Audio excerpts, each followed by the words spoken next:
le Maroc renforce sa puissance militaire avec la livraison des premiers véhicules blindés MATV. Découvrons ce que cela signifie pour l'armée marocaine.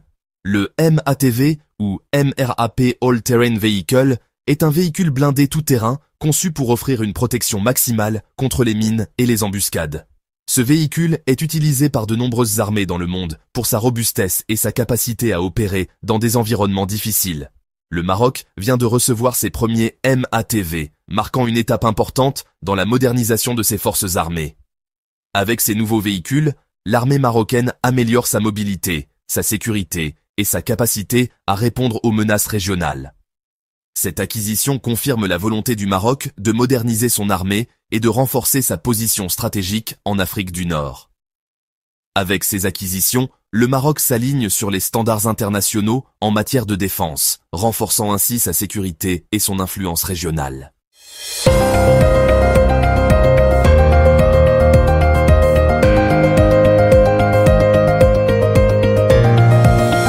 Donald Trump relance la polémique. 12 pays désormais interdits d'entrer aux États-Unis. L'ancien président américain a récemment annoncé le rétablissement d'une mesure controversée, interdisant l'accès au territoire américain à des ressortissants de 12 pays majoritairement musulmans ou africains. Parmi les pays concernés figurent l'Iran, la Libye, la Somalie, la Syrie, le Yémen, le Soudan, le Nigeria, l'Érythrée, le Kirghizistan, la Birmanie, le Tchad et la Corée du Nord. Selon Donald Trump, cette décision vise à protéger la sécurité nationale et à lutter contre le terrorisme. Il affirme que ces pays présentent des risques importants pour les États-Unis. La mesure a immédiatement suscité de vives réactions. Aux États-Unis, les opposants dénoncent une politique discriminatoire et inefficace. À l'international, plusieurs gouvernements et ONG expriment leur inquiétude et appellent à la levée de l'interdiction. Cette interdiction pourrait avoir des conséquences majeures sur les relations diplomatiques et la vie de milliers de familles séparées par la frontière. Le débat est relancé. Sécurité nationale ou discrimination? Affaire à suivre dans les prochains jours.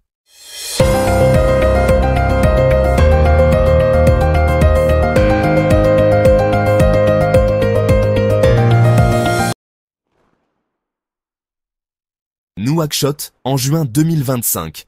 La Mauritanie confirme sa décision stratégique de maintenir fermée la zone frontalière de l'Ebriga, dans le nord-est du pays, à la limite avec l'Algérie. Ce secteur sensible, historiquement sujet au trafic et infiltration, est désormais devenu le symbole d'une nouvelle doctrine sécuritaire mauritanienne fondée sur l'affirmation de la souveraineté nationale, la prévention des menaces asymétriques et le rejet de toute influence étrangère non souhaitée.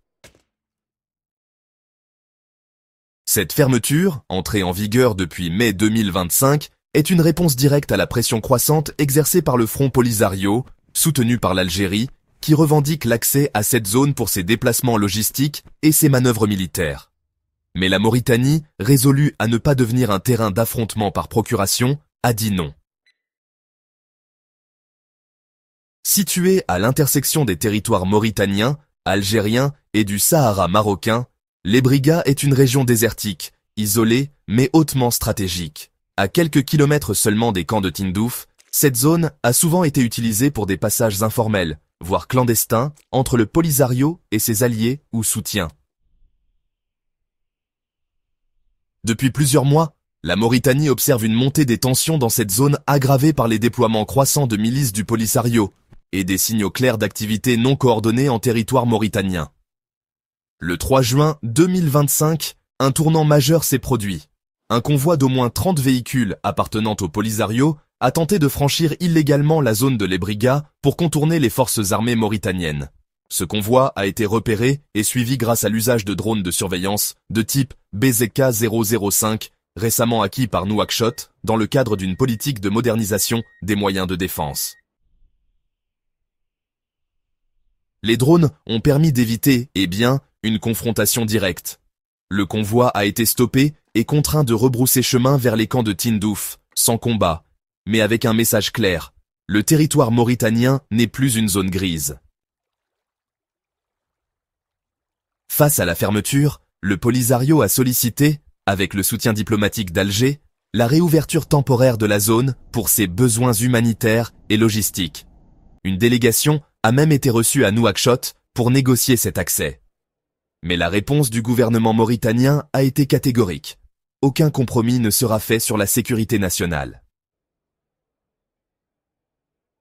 Selon plusieurs sources diplomatiques, le président mauritanien Mohamed Ould Ghazouani a donné des instructions claires aux forces armées et aux services de renseignement.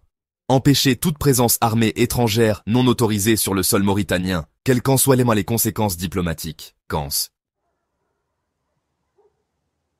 En réaction, plusieurs canaux proches du Polisario ont diffusé des messages audio et des communiqués dénonçant la fermeture de la zone et critiquant vivement l'attitude de l'armée mauritanienne. Certains propos font état d'une trahison de la part de Nouakchott, accusé de se rapprocher dangereusement de Rabat. Plus inquiétant encore, certains messages émis depuis les camps de Tindouf laissent entendre des menaces contre les infrastructures de groupes stratégiques de la Mauritanie, notamment la ligne ferroviaire minière reliant Zouérat à Nouadhibou, artère vitale de l'économie nationale. L'incident de l'Ebriga est révélateur d'un changement profond dans la doctrine sécuritaire mauritanienne. L'époque où le pays laissait ses vastes espaces désertiques sans surveillance est désormais révolue. Sous l'impulsion du président Ghazouani, ancien chef d'état-major, la Mauritanie a lancé depuis 2022 une stratégie de sécurisation totale de ses frontières, avec notamment l'acquisition de drones d'observation de moyenne altitude, la création de zones militaires spéciales dans l'Adrar et le Tiris Zemmour, la formation intensive d'unités spécialisées dans la guerre asymétrique et une coopération discrète mais réelle avec des partenaires occidentaux, notamment la France et les États-Unis. L'objectif est clair, ne plus tolérer d'activités incontrôlées sur le territoire national, qu'elles soient terroristes, séparatistes ou criminelles. En refusant les pressions du Polisario et d'Alger, la Mauritanie envoie également un signal fort à l'échelle régionale. Elle affirme son indépendance diplomatique et son refus d'être perçue comme un simple satellite de ses puissants voisins. Cette posture semble aussi s'inscrire dans une volonté de rééquilibrer ses alliances, notamment en se rapprochant de partenaires comme le Maroc, avec lequel les relations se sont notablement réchauffées depuis 2023. La Mauritanie cherche ainsi à se positionner comme un acteur souverain, pragmatique et stabilisateur dans une région largement marquée par les rivalités et l'instabilité. La décision de maintenir fermée la zone de l'Ebriga ne relève pas seulement d'un enjeu militaire ou logistique. Elle reflète un choix stratégique majeur, celui d'un État africain décidé à défendre sa souveraineté, ses intérêts et sa stabilité face à des influences extérieures de plus en plus intrusives. En sécurisant ses frontières et en rejetant l'ingérence du Polisario et de ses soutiens, la Mauritanie montre qu'elle n'est plus une zone tampon ou un acteur passif des conflits régionaux. Elle veut désormais compter parmi les nations maîtresses de leur destin, capables de dire non, même à leurs anciens alliés.